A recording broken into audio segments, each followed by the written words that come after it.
The Mystery of BELICENA VILLCA. Second Book. The Letter of BELICENA VILLCA. 43rd Day. General Synthesis of the Hyperborean Wisdom. The possibility to establish the universal synarchy in the Middle Ages had been vanished in the fire of the Inquisition. The enemy would take 700 years before to match, in the current time, with a similar opportunity. Here would be, then, the moment to leave the topic of the medieval synarchy and to continue with the history of the House of Tharsis, which, as I anticipated many times, it would move, in part, to America and would found the lineage from which I descend. However, estimated and attentive Dr. Setonal, it is my desire that you be able to learn with the most possible depth the Hyperborean wisdom, because it is the real reason of the tragedy of the House of Tharsis. I know that in many parts the narration of the history of the House of Tharsis had been obscured by lack of details, because of the unknown that the Hyperborean wisdom is for the profane. For that reason, before continuing the narration, I will take some days to expose a general synthesis of what we have already seen about the Hyperborean wisdom. Fundamentally, I will attempt to clarify the principal ideas mentioned or referred hitherto. I believe that the best way to achieve this objective will be to describe it in 4 concepts of the Hyperborean wisdom, and define them through an accessible language for you. Those concepts are: the culture is a strategic enemy. The self, in the created man, is a consequence of the uncreated spirit. The allegory of the prisoner self, and the odal strategy at the liberator gods. While the exposition of these concepts occurs, I will subtitle the day's general synthesis of the Hyperborean wisdom. Of course, this synthesis will produce the natural interruption of the narration of the history of the House of Tharsis. So, if you are very interested to go on with the basic narration, I suggest you to skip to the day 49. In the day the history goes on, and your expectation will be satisfied, but I warn you, it is indispensable that at the end you read the overlooked days, to complete your general knowledge of the Hyperborean wisdom. In the letter that I wrote the 3rd day, I explained that the principle to establish the alienation of an allied population of the Atlantans consists in the opposition between the cult and the wisdom, the sustaining of a cult to the potencies of the matter, to gods who situate themselves over the men and approve their miserable earthly existence, to creator gods, or determiners of the fate of men, puts automatically their worshippers in the mark of the cultural pact, being or not the priests at sight. The first concept is easy to understand as a consequence of this definition. For the enemy of the pact of blood, or in other words, the members of the cultural pact, the culture is a strategic arm. Along my entire letter, I already showed widely the truth on the multiple examples where we saw the members of the cultural pact dominating the human societies, through the control of the main social variants. However, the Hyperborean wisdom affirms that the objective of the enemy is much more subtle, and that their strategy aims to control the spirit of the man, in the man, that is to say, it proposes to control his self. When the criticism of the modern urban culture is performed of Occident Christian, are commonly detailed the ills that it produces in some individuals, the alienation, the dehumanization, the consumer slavery, the depressive neurosis, and its reaction, the dependence of many vices, from the narcosis to the perversion of sex, the dispiteous competition, motivated in dark feelings of avarice, and power ambition, etc. It is an endless list, but all the charges pass over, deliberately, the essential, emphasizing, in external ills, of the human soul, originated in imperfections of the society. As a complement of this fallacy, is argued that the solution, the cure to all these ills, is the development of the society, the evolution to fairer ways of organization, more human, etc.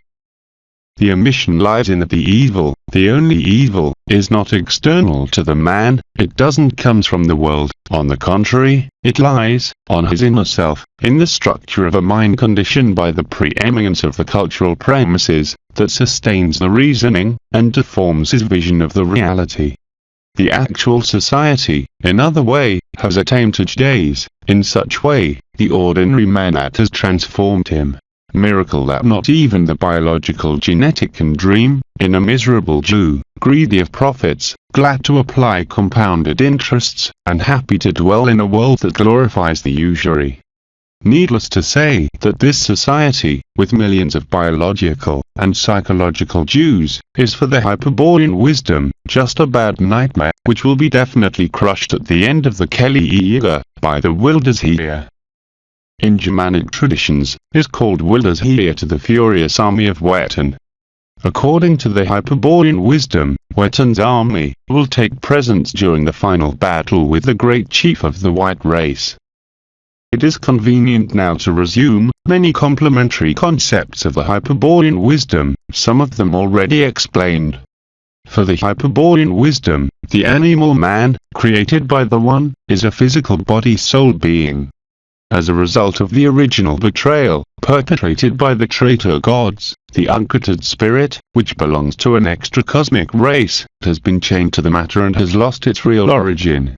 The spiritual incarceration to the animal man is the cause of the historic apparition of the self, a principle of intelligent will.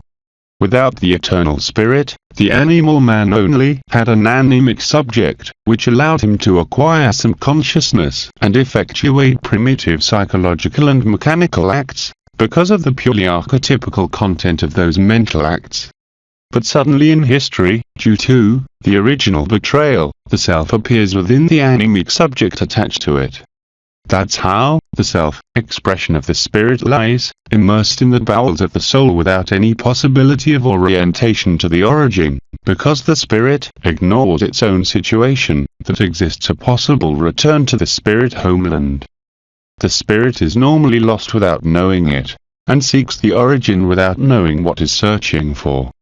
The traitor's God chained the spirit to the soul of the animal man, to use the volitional force of its vain quest to be exploited towards the final perfection of the soul. Attached in the anemic subject, the self is unable to obtain the control of its microcosm, with the exception of it pass through the Hyperborean initiation, which produces the effect to isolate the self from the soul, using the uncoded runes, revealed to men by Nevton. For this reason the Hyperborean wisdom makes a distinction between two classes of self. The awake self, property of the Hyperborean initiate, or man of stone, and the asleep self, typical of the asleep man, or normal man of our days.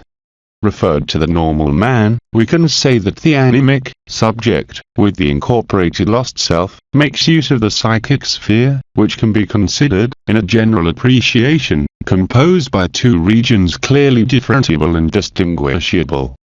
The sphere of shadow and the sphere of light. Both regions are separated by a barrier called threshold of consciousness. The sphere of shadow has a close conceptual relation with the psychic region named unconscious, that defines the analytical psychology of the Dr. Carl Gustav Jung. The sphere of light is, basically, the sphere of the consciousness, where occurs the activity of the anemic subject, during its vigil. The self, that is essentially a volitional force, has no relation with the temporal nature of the anemic subject. In spite of this it remains immersed on it, confused on its history, artificially temporized, or in one word, asleep. For this reason the Hyperborean wisdom makes a clear distinction between two states of the self: the lost self and the awake self. The lost self is characteristic of the asleep man, the straight man in the labyrinth of illusion of the great deceit. The asleep man is that animal man in whose soul is chained, without knowing it, an uncultured spirit. The awake self is property of the awake man, that's to say, the animal man whose chained spirit has discovered the deceit and seeks the way towards the origin, the exit of the labyrinth. The awake man, the Hyperborean initiate, is who is able to act according to the strategic mode of life that the blood pact demand. It means, who is able to apply the strategic principles of occupation, of enclosure, and of the strategic wall. Referred to the second principle, in what treats about the regal function, I said the 16th day, Philip IV, will have to apply the principle of the enclosure in the real occupied space. According to this, it seems that the principle of enclosure belongs exclusively to the awake man, who would have to apply or project that principle in the occupied area. Although, in correspondence with the Hermetic principle, the microcosm reflects the macrocosm principle that, as we saw in the Beret and Bishar exposition, is also Kabbalistic. Adam Harishon is the Adam Kepman reflection. Does it mean that the principle of the enclosure has to be also present in the macrocosm, as a law of the nature, for example? If that occurs, perhaps it would be possible, in theory at least, to detect some characteristic phenomenon of a certain enclosure function, which could reveal us, by other way, externally this time, the aforementioned strategic principle. But I can advance that the result will be negative. It is appropriate to examine the possibility of external quest, because the test will allow to understand many gnoseological and cultural aspects that affects mankind. If we accept the Hermetic principle of correspondence between macrocosm and microcosm, will result as evident that all the macrocosm laws are reflected on the analogous of the microcosm, but that equivalence is farther of being a mere passive reflection between structures. The man, in the moment that discovers and formulates laws, unbalances that relation and assumes a prominent role. As a consequence of this dominant attitude appears now, separating the self from the macrocosm, a cultural model elaborated by a cultural subject. In the Hyperborean wisdom, Dr. Setonal defined and studied these three elements. Synthetically, I will tell you that the cultural subject is just the anemic subject, when acts dynamically over a cultural structure, constituted in the sphere of shadow, of the psyche. In the same way, when the anemic subject acts on the rational sphere, and if it is manifested on the sphere of consciousness, conscious subject. But always, the self lies immersed in the anemic subject, or soul, being rational, cultural or conscious of the action field. Thus, the cultural model is the main responsible of the deformed vision that man has of himself and the world, because it interposes between the macrocosm and the microcosm. The cultural model is a content of the cultural structure of a collective character or sociocultural.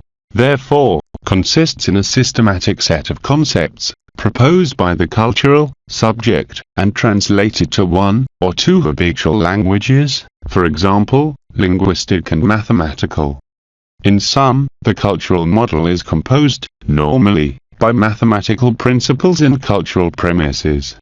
When the self of the man is confused with the conscious subject, accepts in a solidarity way as representations of external entities, as its truth, the cultural objects that proceed from the intermediary cultural model, cultural objects which meanings have been proposed by the cultural subject as a premise in the habitual language. Let's examine now, what do men understand for law of the nature? Without necessity to enter in complications, we can affirm that a law of the nature is the mathematical quantification of a significant relation between aspects or magnitudes of a phenomenon. Let's clarify this definition.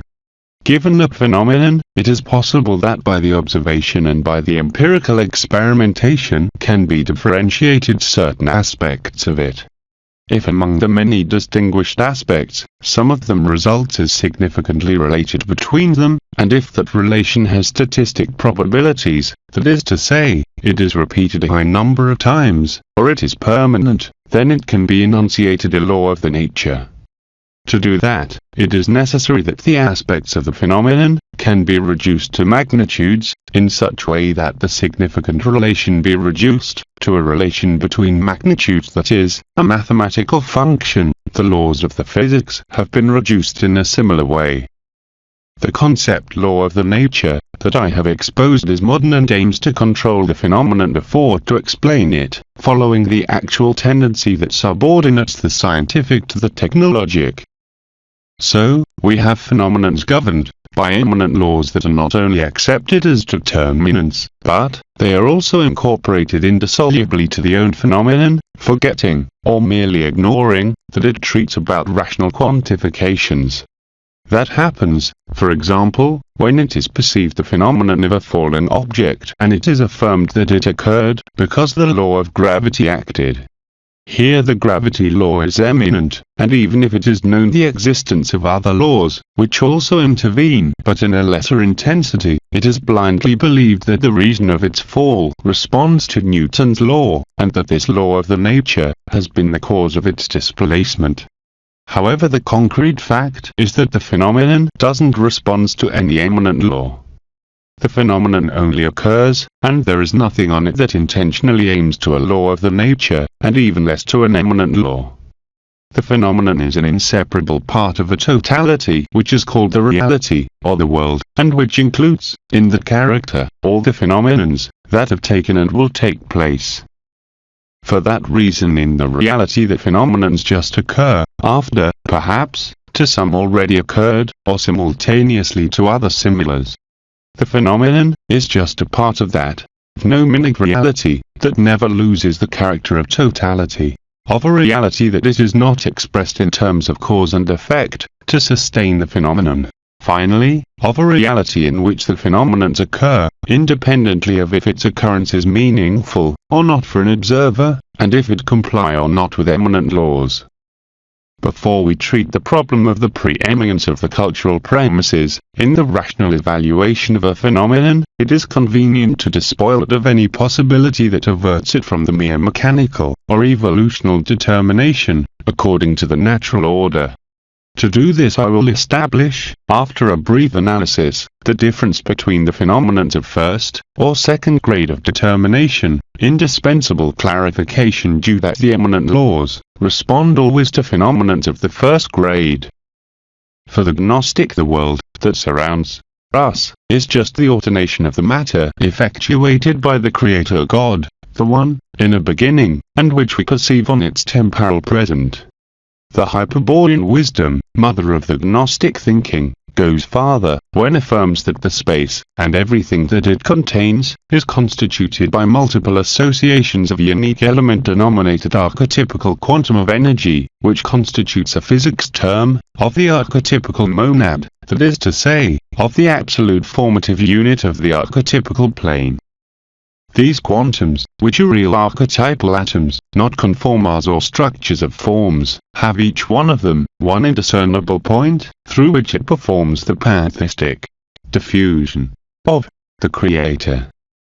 It means that, due to a punctual system of polydimensional contact, the presence of the Creator becomes effective in every ponderable portion of the matter, in any quality of it. This universal penetration, at the moment of being verified, by people in different grades of confusion, has taken to the wrong belief that the matter is the own substance of the One. Such vulgar conceptions of the pantheistic systems, or of those that allude to a spirit of the world, or anima mundi, etc. In reality, the matter has been arranged by the Creator and impulsed to a development legal in time, from which doesn't escape not even a minimum particle, and from which participates, of course, the human body. I have made this synthetic exposition of the Hyperborean physics, because it is necessary to distinguish two grades of determinism. The world, just as I described recently, aims, mechanically, oriented to a finality. This is the first grade of determinism. In other words, exists a plan to which guide it adjusts, and to which designs tends, the order of the world. The matter under the mechanical of the mentioned order is determined in first grade. But, as that plan is sustained by the will of the Creator, and His presence is effective in every portion of matter, as we have seen, it would be possible that He, abnormally, influences in other form in some portion of the reality, either to modify His plan theologically, or to express semiotically His intention, or for strategic motives. In this case we're at the second grade of determinism. For strategic motives, it is understood this. When the awake man starts the return towards the origin in the mark of an Hyperborean strategy, uses secret techniques that allows to oppose effectively to the plan. In these circumstances the Creator, abnormally, intervenes using all his power to punish the intrepid. Now we can make a distinction between a first-grade phenomenon and a second-grade phenomenon, attending to the determination grade of its manifestation. It has to be well understood that in this distinction the accent is placed on the different manners in which the demiurge can act over a same phenomenon. For example, in the phenomenon of a falling flower pot, from the balcony to the sidewalk, we can't see anything else than a determination of the first grade. We say, the gravity law acted. But if that flower pot fell over the head of an awake man, we can suppose a second determination or, in rigor, a second intention. We say, the will of the Creator acted. To the first and second grade of determination of a phenomenon is also called, in another perspective, first and second intention of the Creator. In general, every phenomenon is susceptible of being manifested in first and second grade of determination. Attending to this possibility we will agree in this. When the opposite is not indicated, by phenomenon will be understood the one which determination is merely mechanical, that is to say, of first grade. In the opposite case it will be clearly of second grade. Now, that we distinguished between the two grades of the phenomenon, only remains to clarify the assertion that I made in the beginning of this analysis, that all law of the nature, including those eminent, describe the casual behavior of the phenomenon of first grade of determination. It is easy to understand and accept this, because, when a phenomenon intervenes at determination of second grade, the natural sense of the mechanical concatenation has been temporarily altered in favor of an irresistible will. In that case the phenomenon will not be natural, even if it seems to, but it will be provided of a superimposed intentionality of mere evil character for the man. In other way, the phenomenon of first grade is always manifested complete on its functionality, which is the direct expression of its essence, and which will be always possible to reduce mathematically to an infinite number of laws of the nature. When the phenomenon of first grade is especially appreciated by one law of the nature, which is eminent, because certain interesting aspect outstands to the observer, it is evident that it is not treating with the entire phenomenon, only with that aspect of the same. In that case it must be accepted the unfortunately fact, that from the phenomenon will be only perceived an illusion. Seniorly mutilated, gnosiologically deformed, epistemologically masked, it is not strange that the Aryan Indians qualified as Maya, illusion, to the common perception of a first-grade phenomenon. I will propose now an interrogation, which answer will allow to face the problem of the preeminence of the cultural premises, based in the last conclusions. If every phenomenon of first grade appears necessarily complete, for example, at 6 a.m. the sun rises, what is the specific cause that the apprehension through the cultural or scientific model prevents to treat with the phenomenon on its integrity, and it is limited to partial aspects of the same? When we say, for example, the Earth's rotation is the cause that has produced the effect that, at 6 a.m. the sun made itself visible in the east horizon. In this last example, it is evident that at the moment, to explain the phenomenon, by an eminent law, it is not more than the reference to certain partial aspects, the Earth's rotation, leaving behind without seeing the same phenomenon, the sun. The answer to the proposed question takes us to treat a fundamental principle of the structural epistemological theory. The relation adverted between aspects of a phenomenon, mathematically quantifiable as a law of the nature, is originated in the preeminence of the cultural premises from which the reason modifies the perception of the phenomenon itself. Without having to say that this occurs by the masquerading effect that the reason causes in every reflexive image created by the conscious subject. The reason responds to the interrogation, that is to say, the reflections of the conscious subject in which lies immersed, the lost self. Like if it treats of a fantasy, the reason interprets, and makes a rational scheme, of the representation of the phenomenonic entity, scheme which images superposed to the representation and masks it, giving to it the propositional meaning that determines the preeminent cultural premises. When a scientific observation is effectuated of a phenomenon, the rational functions become preeminent to every perception, emphasizing with enancy those interesting or useful aspects and tarnishing the rest of the phenomenon.